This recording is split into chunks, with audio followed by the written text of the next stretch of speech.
Hello Gemini. Gemini यानी मिथुन राशि में सुरेश को ट्रिप्लेसन दी टैरो से। तो आज हम जेमिनाई यानी मिथुन राशि के लिए सिंगल्स की जनरल लव रीडिंग करेंगे। जो सिंगल है, विडो या विडोवर है या डाइवोर्सी रहे हैं, रीजन चाहे कोई भी रहा हो, लेकिन अपने आप को सिंगल ही मानते हैं, ये रीडिंग उनके लिए है। जनरल है तो मैच हो भी सकती है, नहीं भी हो सकती, जिस पर जितनी मैच होती है प्लीज आप एक्सेप्ट कर सकते हैं। सनसाइन, मूनसाइन या नाम राशि जिसे चाहें देख सकते हैं। अगर आप पर्सनल रीडिंग चाहते हैं तो नीचे डिस्क्रिप्शन बॉक्स में डिटेल्स दी गई, वहां जाकर चेक कीजिएगा। कोई भी कंफ्यूजन डाउट होने पर व्हाट्सएप मैसेज के जरिए आप इसे क्लियर कर सकते हैं। और ये रीडिंग जो है ये रीडिंग जो है 3 से 10 फरवरी 2025 तक के लिए वीकली यानी साप्ताहिक रीडिंग होगी, तो एक सप्ताह के लिए वैलिड रहेगी। तो इसमें आपका रिसेंट पास्ट देखेंगे, प्रेजेंट करंट एनर्जी, और आपका इन दिनों कोई नया पर्सन आपका लाइफ पार्टनर बनने आ रहा है तो उसकी एनर्जी क्या रहेगी, और किसी पास्ट पर्सन से अगर आप डील कर रहे थे, अटैचमेंट या फीलिंग महसूस कर रहे थे, तो उसके वापस आने की एनर्जी क्या है और गाइडेंस क्या रहेगी। तो आपका रिसेंट पास्ट देख लेते हैं। जेमिनाई क्या रहेगा, जेमिनाई का रिसेंट पास्ट कैसा रहा है, चलिए देख लेते हैं। Strength, 4 of swords and 3 of wands. तो जेमिनाई जो आपका रिसेंट पास्ट है वो बता रहा कि कहीं ना कहीं किसी चीज को लेकर आप दुखी या परेशान रहे हैं, किसी ने आपको हर्टेड किया है, आप उस एंजाइटी, उस स्ट्रेस से आप रिसेंट पास्ट में भी उन चीज़ों को आप नहीं भुला पाए थे। तो वहाँ आपने कहीं ना कहीं डिसाइड किया कि आपको हीलिंग करनी चाहिए, मेडिटेशन करना चाहिए, थोड़ा सा 3 या 4 दिन का ब्रेक लेना चाहिए, ताकि आप एक ब्रेक लेंगे, हीलिंग करेंगे, मेडिटेशन करेंगे तो थोड़ा सा इस एंजाइटी, स्ट्रेस, इस प्रॉब्लम से बाहर निकलेंगे और धीरे धीरे करके आप करेज, हिम्मत और साहस के साथ बिना गिव अप करे, बिना हार माने, ऑनेस्टी, ईमानदारी और लॉयल्टी के साथ आगे बढ़ेंगे। तो सही समय आने पर एक बिगनिंग, एक शुरुआत करेंगे, तो सही समय आने पर, सही वक्त आने पर धीरे धीरे करके आपको आपका ये रिश्ता सही जा सकता है। इसमें 3 सप्ताह या 3 महीने का समय लग सकता है, लेकिन वहाँ कहीं ना कहीं आप अपनी उन चीज़ों को बढ़ाते हुए करेज और हिम्मत के साथ आगे बढ़ते दिखाई दिए। एक ब्रेक लेकर लगा के कुछ दिनों का ब्रेक ले लेते हैं ताकि एंजाइटी से, प्रॉब्लम से बाहर निकल सके और चीज़ों को आगे बढ़ाया जा सके। तो वहाँ सही समय आने का, सही वक्त आने का आप वेट और इंतजार करते दिखाई दे रहे हैं कि कब आपको इसमें सफलता मिलेगी और कब आपको कामयाबी मिलेगी। हो सकता है कि अभी आप उसी चीज़ का वेट और इंतजार कर रहे हैं, बिगिनिंग और शुरुआत आप कर चुके हैं, लेकिन फ्रूटफुल होने का वेट और इंतजार आप कर रहे हैं। तो इस तरह की एनर्जी आपका रिसेंट पास्ट में दिखाई दी है। देख लेते हैं प्रेजेंट करंट एनर्जी आपकी क्या हो सकती है। प्रेजेंट करंट एनर्जी आपकी क्या रहेगी, जेमिनाई की present current energy. 10 of pentacles, 10 of swords and 4 of cups. तो प्रेजेंट करंट एनर्जी हो सकता है कि पास्ट पर्सन में जैसे रिसेंट पास्ट भी बता रहा है, तो प्रेजेंट करंट एनर्जी भी काफ़ी किसी चीज़ को लेकर आप दुखी और परेशान रह सकते हैं। तो क्योंकि आपको महसूस हो रहा है कि हालांकि आपको नई अपॉर्चुनिटीज़ मिल रही है, नई बंदा या बंदी आपके लाइफ में आ रहा है, लेकिन आपको वही पर्सन चाहिए जो आपसे दूर जा चुका है, क्योंकि आप हार्टेड है, प्रॉब्लम में हैं, आपने जिस पर विश्वास किया उसने विश्वासघात किया, आपकी पीठ में छुरा घोंपा, लेकिन चाहे किसी ने कुछ भी किया हो, आपको महसूस हो रहा है प्रेजेंट में, आप सोच रहे हैं कि परिवार और फैमिली का सपोर्ट ले लेते हैं, उनकी हेल्प, उनकी मदद ले लेते हैं और आप आगे बढ़ते हैं। जैसे अंधेरे के बाद उजाला होता है, रात के बाद दिन होता है, दुखों के बाद सुख, परेशानियों के बाद दुखों के बाद सुख आते हैं। तो उसी तरह से अगर आप आगे बढ़ेंगे तो फिर से आप इस रिश्ते को आगे बढ़ा पाएंगे, एक बिगनिंग, एक शुरुआत कर पाएंगे। तो इसीलिए आप सब कुछ, इतना सब कुछ होने के बावजूद भी प्रेजेंट करंट एनर्जी बता रही कि आप इस रिश्ते को परिवार और फैमिली का सपोर्ट लेते हुए, उनकी मदद लेते हुए एक शुरुआत करना जरूर चाहेंगे। तो एक शुरुआत करना चाहते हैं।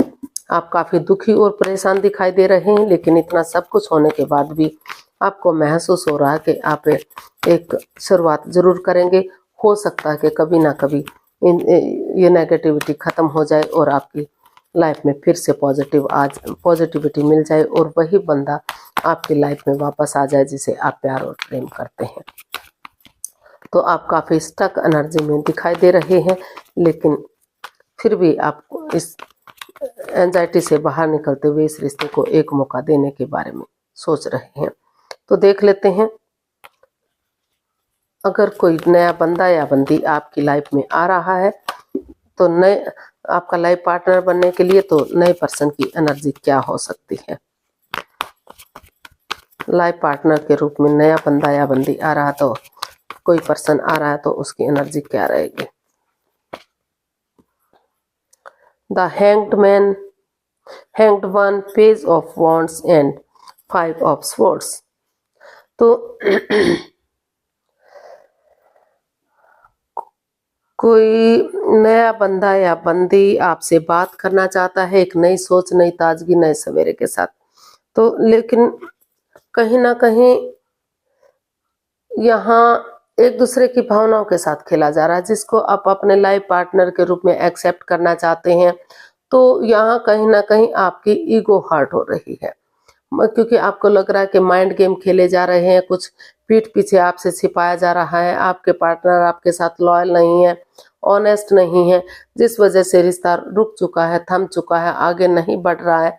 तो यहाँ हालांकि आप चाहते हैं कि आप अपना नज़रिया चेंज किया जाए, एक बिगिनिंग, एक शुरुआत हो, नए सिरे से एक पहचान बनाई जाए इस रिश्ते की, उनके साथ डेट्स पर जाया जाए, घूमना फिरना हो, सब कुछ हो। लेकिन कहीं ना कहीं इतना सब कुछ होने के बाद, इतने सब सोचने के बाद भी यहाँ आपकी ईगो हर्ट हो रही है। आप नहीं चाहते हैं कि आप आगे बढ़ें, क्योंकि आपके साथ माइंड गेम खेला जा रहा है। तो आप यही महसूस कर रहे हैं कि अगर सामने वाला चाहे तो नए सिरे से इतना सब कुछ होने के बाद भी एक नई ताजगी, एक नए जोश, एक नए सवेरे के साथ अपना नज़रिया चेंज करते हुए, अगर नज़ारा चेंज ना कर सके तो अपना नज़रिया बदलते हुए चीज़ों को आगे बढ़ा सकते हैं, फिर से एक बिगनिंग, एक शुरुआत कर सकते हैं। तो काफ़ी इसमें बाधाएं, रुकावटें, अड़चनें दिखाई दे रही हैं, लेकिन फिर भी सोचा जा रहा कि इसमें एक नई बिगनिंग, एक नई शुरुआत हो। तो अभी इसमें कोई भी क्लियरिटी नहीं है कि कौन किसके सामने आना चाहता है और कौन रिश्ता बनाना चाहता है। तो क्योंकि इसमें अभी मैनिपुलेशन है, माइंड गेम है, पीठ पीछे कुछ ऐसा हो रहा है जो नहीं होना चाहिए।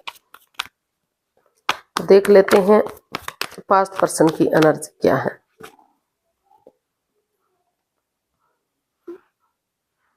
The magician, 4 of pentacles and temperance and bottom of the death. तो जो इस रिश्ते में प्रॉब्लम थी, जिस पास्ट पर्सन के साथ आप दुखी थे, तो over thinking, over control, over stress चल रहा है जो इस रिश्ते को तूल दिया जा रहा था, बिना मतलब की बातों को बढ़ाया जा रहा था। तो कहीं ना कहीं या तो आपने या तो सामने वाले ने डिसाइड किया है कि उन चीज़ों को छोड़ देंगे, चाहे वो कोई घर का मेंबर है, कोई पड़ोसी, कोई रिश्तेदार, कोई क्लिक या बॉस है, या फिर जगह है, या जॉब, बिजनेस है, कुछ भी है। उन चीज़ों को छोड़ते हुए नए सिरे से आप इसमें एक बिगनिंग, एक शुरुआत करने के बारे में सोच रहे हैं। आपको लगता है कि अगर इसमें एक दूसरे को माफ़ कर दिया जाता है, एक दूसरे से माफ़ी मांग ली जाती है, तो जो मैनिफेस्टेशन कर रहे थे, जो दिली तमन्ना थी, जो रिश्ता अप एंड डाउन जा रहा था, जो स्टेबिलिटी नहीं मिल पा रही थी, तो वो स्टेबिलिटी मिल सकती है। तो आप या आपके पर्सन या सामने वाला, मतलब ये महसूस कर रहा है कि जो भी इसमें over thinking, over control, over stress है, चीज़ों को तूल दिया जा रहा है, या फिर पैसे या प्रॉपर्टी को अपने से चिपका कर रखा हुआ है, जिन चीज़ों को भी चीज़ों को ओवर है, जो उनको छोड़ते हुए एक दूसरे से माफ़ी मांग लेते हैं, एक दूसरे को माफ़ कर देते हैं और अपने गुस्से पर कंट्रोल करते हैं, अपने एंगर पर, अपने गुस्से पर कंट्रोल करते हैं और पर्सनल और प्रोफेशनल लाइफ में बैलेंस बनाकर चलते हैं। और जो पर्सनल टाइप में जो घर गृहस्थी के काम है या लव लाइफ का समय है, उसमें उन चीज़ों को समय या वक्त देते हैं। और प्रोफेशनल लाइफ में कोई बाहर का, जैसे घर बनाने का, कोई चीज़ खरीदने का, कुछ बेचने का, प्रॉपर्टी लेने या देने का, या फिर अपना पैसे से संबंधित कोई बैंक का, फाइनेंस का जो भी काम है, उनको समय देते हैं तो धीरे धीरे करके पटरी गाड़ी पर चढ़ सकती है। तो वो क्योंकि उनके पास सभी सोर्सेज हैं हर चीज़ की, तो जो दिली तमन्ना है, जो मैनिफेस्टेशन है, वो कहीं ना कहीं पूरी की जा सकती है। लेकिन उन चीज़ों को छोड़ना होगा जो इस रिश्ते में overthinking, over control, over stress दे रहे हैं। अगर उन चीज़ों को छोड़ दिया जाता है तो फिर से काफ़ी स्टेबिलिटी इस रिश्ते में आ सकती है। फ्रूटफुल ये रिश्ता हो सकता है, कामयाब हो सकता है। यूनिवर्स की ब्लेसिंग्स के साथ काफ़ी ग्रोथ, सक्सेस, प्रॉस्पेरिटी, सुख समृद्धि सारी चीज़ें मिल सकती हैं। तो पास्ट पर्सन की वापस आने की एनर्जी दिखाई दे रही है, यूनिवर्स की ब्लेसिंग्स मिल रही हैं और काफ़ी सक्सेस होता है रिश्ता दिखाई दे रहा है। देख लेते हैं यूनिवर्स की तरफ से क्या मैसेज या गाइडेंस है। King of cups, wheel of Fortune and two of swords. तो यूनिवर्स जी आपको मैसेज या गाइडेंस देना चाहते हैं कि जो क्रॉस मार्ग पर हैं, जो अधर में लटके हुए हैं, दिल और दिमाग से ब्लॉक हो चुके हैं, या तो आप आंखों से पट्टियां खोलिए, दिल और दिमाग से काम लीजिए। अगर आप खुद नहीं सोच पा रहे हैं तो किसी की मदद लीजिए और उस over thinking, over control, over stress से बाहर आइए। और जो भी लास्ट है, एडिक्शन है, गैम्बलिंग, स्मोकिंग, ड्रिंकिंग, नेगेटिव लोगों में बैठना, एनवायरनमेंट को नेगेटिव करना या खुद नेगेटिव होना, उन चीज़ों को ख़त्म करते हुए अगर पॉजिटिवली आप आगे बढ़ेंगे, ऑनेस्टी, ईमानदारी और लॉयल्टी के साथ एक दूसरे को माफ़ कर देंगे, एक दूसरे से माफ़ी मांगेंगे, तो लक आपके साथ है, भाग्य आपके साथ है। अपॉर्चुनिटीज़ आपको मिल रही हैं, उसको यूटिलाइज कीजिए, आगे बढ़िए, क्योंकि दोनों तरफ से इमोशंस हैं, दोनों तरफ से प्यार और प्रेम है, अटैचमेंट और फीलिंग है। तो ये रिश्ता लॉन्ग लाइफ आपका जा सकता है। जो छोटी मोटी अड़चन बाधाएं हैं वो समय के साथ, वक्त के साथ खत्म होती रहेंगी और रिश्ता आगे बढ़ेगा, काफ़ी स्ट्रांग और मजबूत बनेगा। लेकिन आपको उन चीज़ों को ख़त्म करना है जो इस रिश्ते में दिक्कतें दे रही हैं। तो आज के लिए इतना ही। पास्ट पर्सन के साथ आप जा सकते हैं, अभी नए पर्सन की एनर्जी इतनी स्ट्रांग दिखाई नहीं दे रही है। अगर आप पास्ट पर्सन के साथ जाना चाहते हैं तो उन over thinking, over control, over stress से बाहर आइए, उन चीज़ों को ख़त्म कीजिए जो रिश्ते में रुकावटें दे रहे हैं और आगे बढ़िए। रिश्ता स्ट्रांग और मजबूत हो सकता है, यूनिवर्स के ब्लेसिंग्स मिल सकती हैं। तो आज के लिए इतना ही, फिर नई वीडियो के साथ मिलते हैं। अगर वीडियो सही लगती हैं, अच्छी लगती हैं तो प्लीज़ लाइक, शेयर और सब्सक्राइब करें। कमेंट्स करना ना भूलें, इससे मोटिवेशन मिलता है, हेल्प मिलती है, वीडियो बनाने में मदद मिलती है। और फिर नई वीडियो के साथ मिलेंगे, तब तक के लिए हैप्पी रहें, खुश रहें। नमस्ते, थैंक यू सो मच।